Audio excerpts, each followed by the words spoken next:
Hello, class. Welcome to OTC History. Today's Tuesday, January 16th, and of course, we have a snow day today, so I hope everyone is enjoying the freezing weather in the single digits today. I've been staying mostly indoors myself. Um, so I just want to make a quick video to update everyone on where we are since we missed our first day of class. You might be asking, how will we make up this day? And the answer is we won't really. This day that we missed is just gone basically from the schedule. So some of the things that we were going to do, we just really won't get a chance to do, which mainly I had planned for the first day, doing some personal introductions and going over what the course requires as far as assignments go. And so we won't be able to do some of that in quite as much detail. We'll do a little bit of that on Thursday, which, by the way, we'll still have class on Thursday, it looks like. So that'll be the next time that we will meet. But yeah, so I want to make this video to go over some of what I was going to go over in class today, especially regarding what sort of assignments this course will entail. And let's see, first I wanted to talk about well, first I'll show you, just to make sure everyone's on the same page, how to get to the course website. And this is kind of your central hub for staying informed about what we are doing in the course. So you go to my.otc.edu, you will put in your username and password. Click this button right here, Canvas.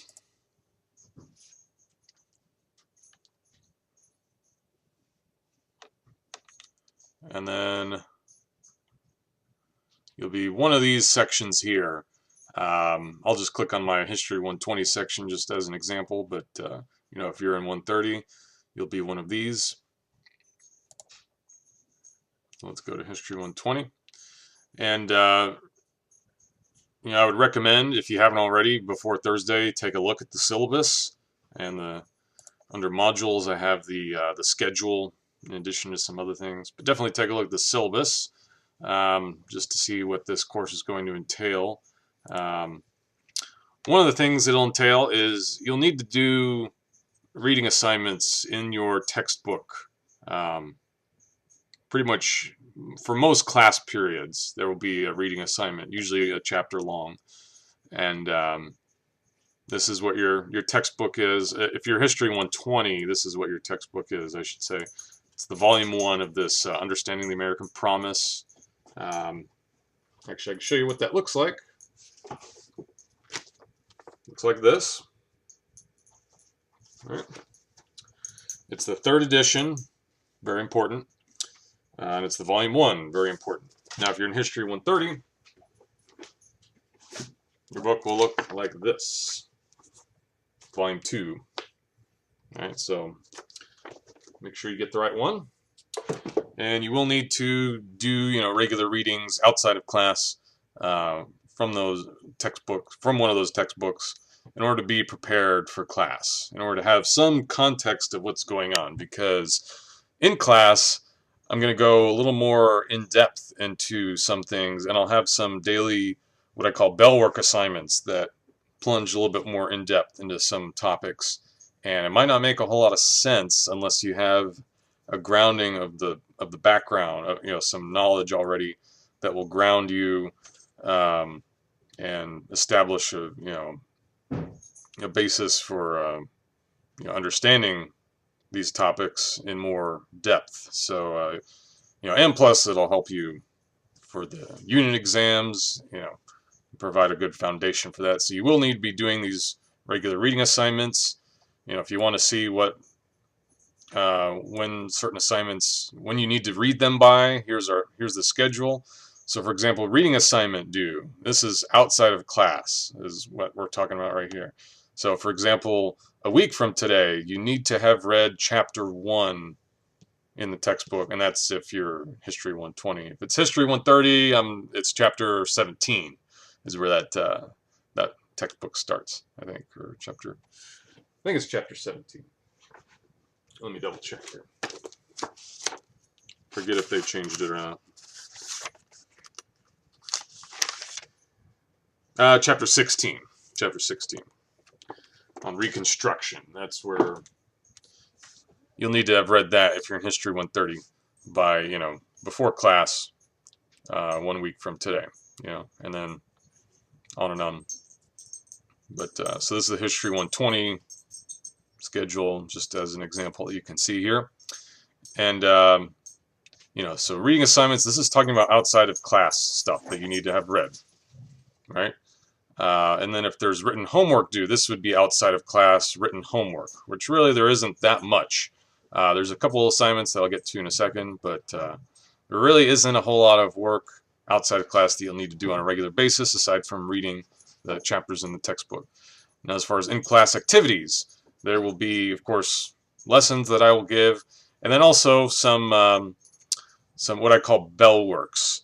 And this will usually be a short-ish reading of maybe 2 to 4 pages long that you'll do at the beginning of class, and then you'll respond to it either in writing and or in discussing it with classmates at your table and or possibly with the rest of the class. There'll be some sort of response you'll need to give to that reading, and sometimes the reading might even be just looking at political cartoons. It might not be always a text document. Sometimes it might be a picture or a cartoon. Oh, I hear my doggies are playing in the background, so don't be distracted by that. They're cute though, so they're easy to distract. But anyways, yeah. So you'll have those bell works. Like for example, one I have planned, on Thursday would be to read like a couple pages of this, which I'll tell you what this is all about on Thursday. About that much is what a typical bell work would be, maybe slightly longer in some cases. Should take you about maybe 15-20 minutes at the beginning of class to respond to. There'll be quite a few of those throughout the semester, and that's oftentimes how I like to start off my lessons, both so that students have something to do when they come in while I'm getting set up, and to kind of get your mind going and launch the lesson and launch some discussion about certain topics. So that'll be one of your assignments, but that'll be an in-class assignment. So you usually will not have to worry about working on that stuff outside of class, unless for some reason you really want to take more time outside of class to elaborate on one of these bell work assignments. So that's one thing. By the way, I wanted to mention for your reading assignments, for your textbook reading assignments, the chapters that you'll need to read, various points. There is if you happen to get the access code together with your book, which by the way, the access code is not required, it's optional. You should be able to get some extra resources, like an ebook version of the book, and I think there are even some study in the ebook. There's some ways to take your own notes electronically in the book, and some other little study aids that you can use with that if you get the access code. But like I said, you don't need to get the access code. But if you do, click that part right there on the course website, and you should be able to access that stuff. And directions for putting your access code in and getting, access to the course website from here should be pretty straightforward. If they're not, let me know in class, and I can help you out. And, I can't really see what it will look like from the student point of view, but this is what it looks like from my point of view. And if it looks different and it's hard to navigate and not intuitive for getting it set up, and putting in the access code and all that, let me know in class, and I can help the class understand that. So I wanted to mention that. Finally, I wanted to mention the two major outside of class assignments, and this goes for both of my courses that I'm teaching, History 120 and 130. Regardless of which course you're in, you will need to do a film commentary and a journal research project. All right, let me explain the film commentary first. And actually, you can find out more about the film commentary if you click on this Modules tab. There's some instructions right here, which I'll just click on them and show you. Basically, I'm looking for a 1 to 2 page critical commentary of a popular historical film from the list given. And if you're in History 130, this list will look different.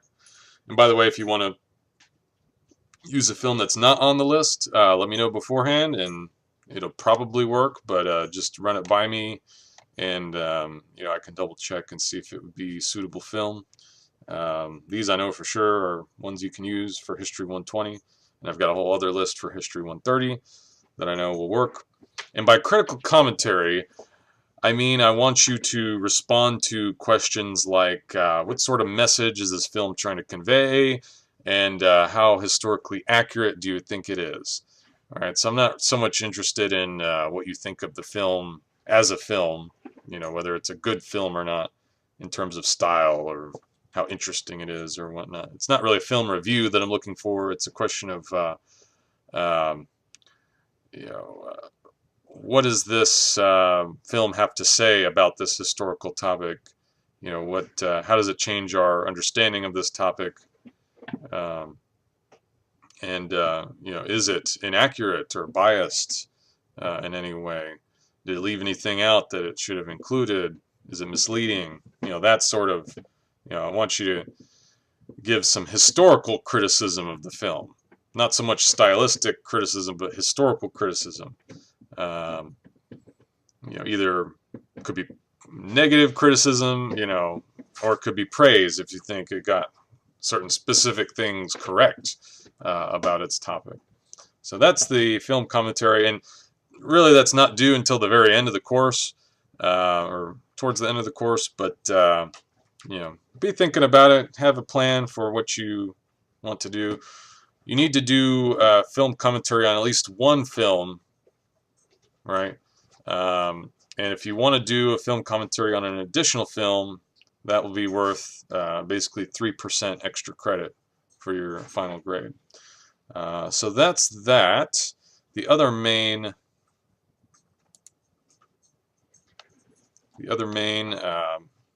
outside of class written assignment is this journal commentary journal research project.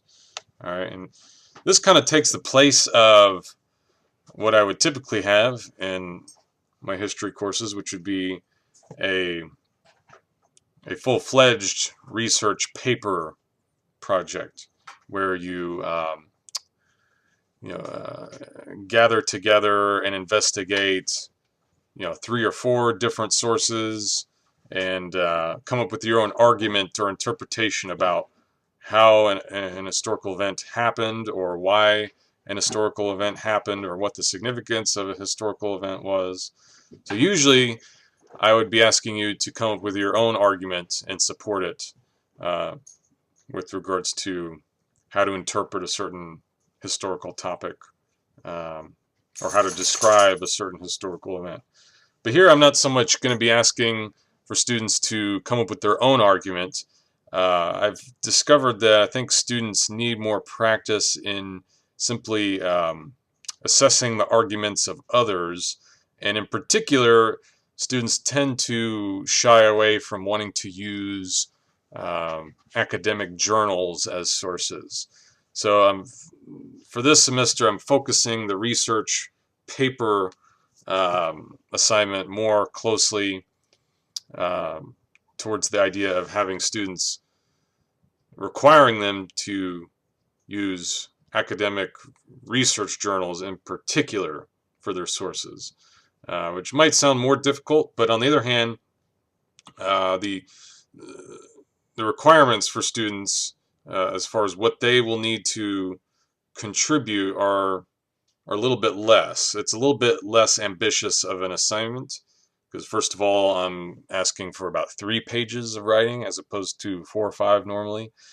And I only need you to get 2 sources rather than the usual 3. The important thing though is that you get these 2 sources from an academic journal. And what you're going to be doing with these sources is not so much using them, you're not going to be using them to create your own argument or interpretation, which usually students find more difficult. Instead, I want you to comment on, meaning compare and contrast what the authors of these sources say. So it's going to be more of an exercise in interpreting what others have said, and fleshing out what their arguments are, what the implications are of their arguments, why it matters. And you could offer some commentary of whether you find their arguments convincing and why or why not. But that's not going to be the focus of your paper. Is not going to be coming up with your own argument, about a historical topic. It can be more oriented around the arguments that others have already written in these sources that you gather. So I think that should be a little bit more straightforward for students, because you just need to respond to what you find. And for example, as far as how to do that, I think if you click on this Library Resources tab, click on this button, search books and articles, and what I would suggest, you could use EBSCOhost for history research. I recommend JSTOR. The way to get to that is databases A through Z. Click on J. There's JSTOR. So click on that. Okay, and then you just type in your topic. So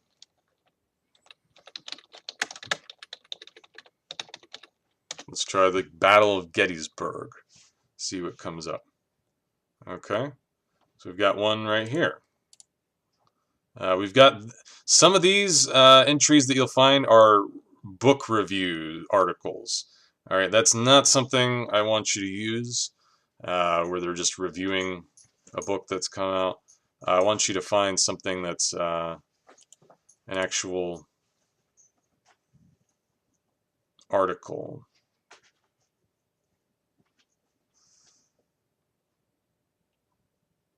So another view on Gettysburg. That suggests that it'll be a slightly unconventional view, perhaps. And the nice thing about these journal articles is they're usually not long. They're about 10 to 20 pages on average. So you're not going to have to do a whole lot of outside reading outside of class for this journal research project. You don't need to go to the library to check out books. You do it all from your home computer, if need be, if you desire. So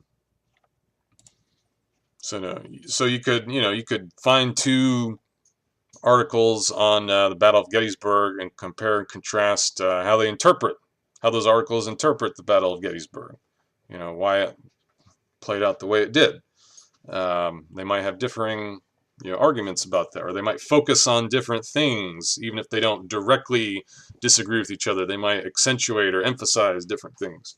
You could point that out and comment on, for various reasons, whether you think one source or the other's area of focus is legitimate. Maybe you think one source focused too much on this one little issue that, from what you've read or what you've found, doesn't seem that important to you. Maybe they overemphasize something.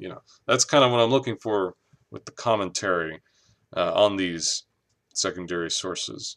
And by secondary source, by the way, I should explain that secondary source refers to a research source that is secondhand information. It's not eyewitness information recorded at the time and place of the event by a participant. If it's recorded at the time and place of an event by a participant in the event, then it's a primary source. It's a it's a it's a primary artifact of what happened, whereas a secondary source is more secondhand information. Just means that it's kind of like a game of telephone. If you're the one starting the game of telephone, if you're whispering into your neighbor's ear, if you're the source that gets things going, you're the primary source. You're where it all begins, where the historical record begins. Whereas everyone else who's kind of down along the line of the game of the telephone is more of a secondhand source. It's more hearsay from them as far as what they might misinterpret what the first person said, and there might be errors that creep into the record of what the original message was.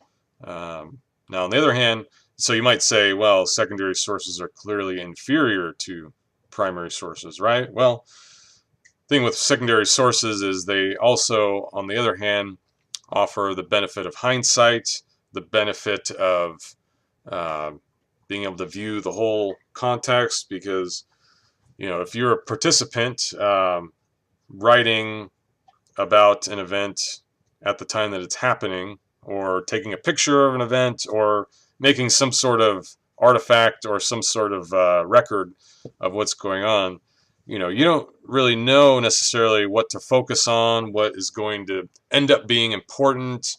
You don't really necessarily know how this event is going to fit into the big scheme of things. You might not know that going to this protest is going to kick off a revolution, or that this altercation is going to start a war or something. So that understanding might not be present, whereas a secondary source, someone writing from a later time period, looking back, can a lot of times in a better position to compare different artifacts from that moment, assess what ended up being the relevance of different events.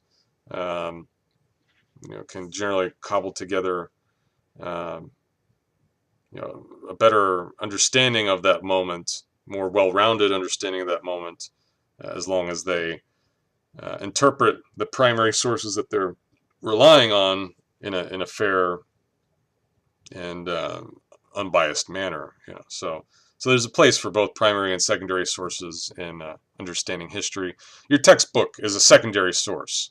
It's secondhand information. Its authors, the authors of your textbook were not present at the American Revolution to describe what it was like and what was motivating people to revolt from the British Empire. They weren't there to, the only way they know about people's motivations and what happened is by the artifacts that people left behind, their writings mainly. So your textbook is an example of a secondary source. And all of these that you're going to find in these journal articles, all these articles are going to be secondary sources. And this bell work that we'll do on Thursday, that'll be a secondary source. So these are all. Now, sometimes you'll see primary sources referenced or embedded in secondary sources.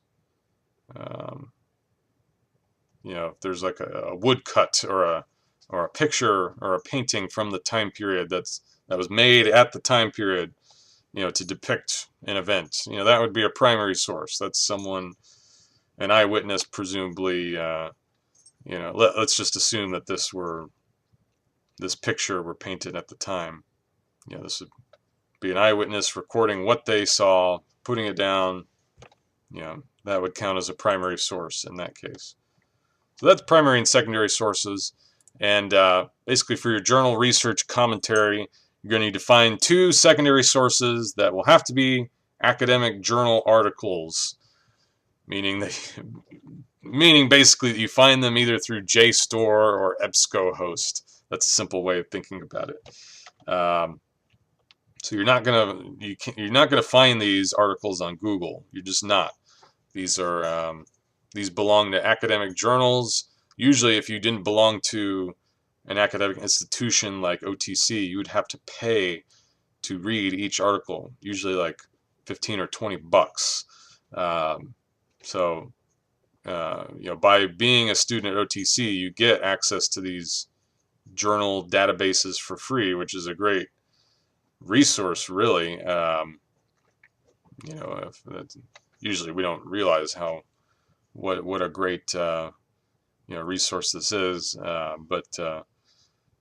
so you need to find 2 articles from academic journals, and then you're going to comment on them, meaning compare and contrast what their arguments are. You need to identify what their arguments are in the first place, which will take reading the article and interpreting where they're coming from, what they seem to be implying, and comment on which article do you think has a better assessment of the topic, has a better is more accurate, and why. Which article's interpretation do you agree with, and why? Do certain does one article or the other overemphasize or underemphasize certain factors? It's about the Battle of Gettysburg. Is there something really missing from one article that they should have drawn attention to? That handicaps that article's argument. These are some of the ideas, some of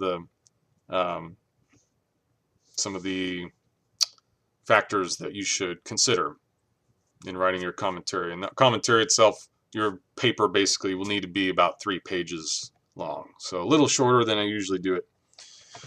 But that's what I'm looking for.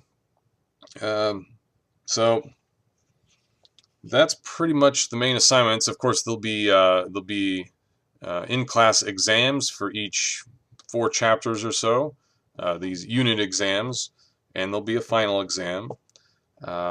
Usually those exams will be part multiple choice, and then there'll be a couple of essays you'll need to write, short, like 2-paragraph, 3-paragraph essays on responding to prompts, and sometimes also responding to primary sources. So you'll be shown a source, and you'll be asked, what was going on at the time, what is this source alluding to? What is this source depicting? Or, what does this source suggest about what was going on at the time period? According to this speech, if you're looking at a speech during the American Revolution, according to this speech, why were colonists so angry with the British Empire? And the speech might mention various things, that you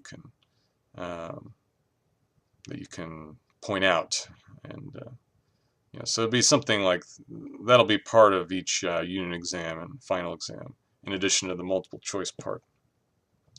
So that's basically what the course will entail. Of course, as always, if you have any questions, just feel free to email me at opitzm@otc.edu, or you can bring your questions to class on Thursday. And by the way, one last thing I wanted to mention before I leave here is how to look up your grades. Now, you won't have any grades yet. We haven't done any assignments yet. But eventually, you'll go to gb.otc.edu, and that should bring up your gradebook. For me, that will bring up my gradebook. and you know, just you know, my what it looks like from my point of view is a little different than what it would look like from the student point of view. But that's how you access your grades, just in case you're curious. And I encourage you to look around on the course website to see what else is there, especially under the modules tab. There's some various other things. You know, if you're bored tomorrow and you want to get a sneak peek into American history, you can look at this crash course in American history YouTube series that has some neat little lessons on that. And I think I even have some of my PowerPoints pre-loaded on there, which I make use of from time to time. I don't exclusively rely on my PowerPoints, but you know, I will sometimes reference them in class or bring them up, so you can get an early look at some of these if you want. Yeah, so let me know if you have any questions, and otherwise I will see you on Thursday at our normal class period, our normal class time on Thursday, January 18th. So see you then.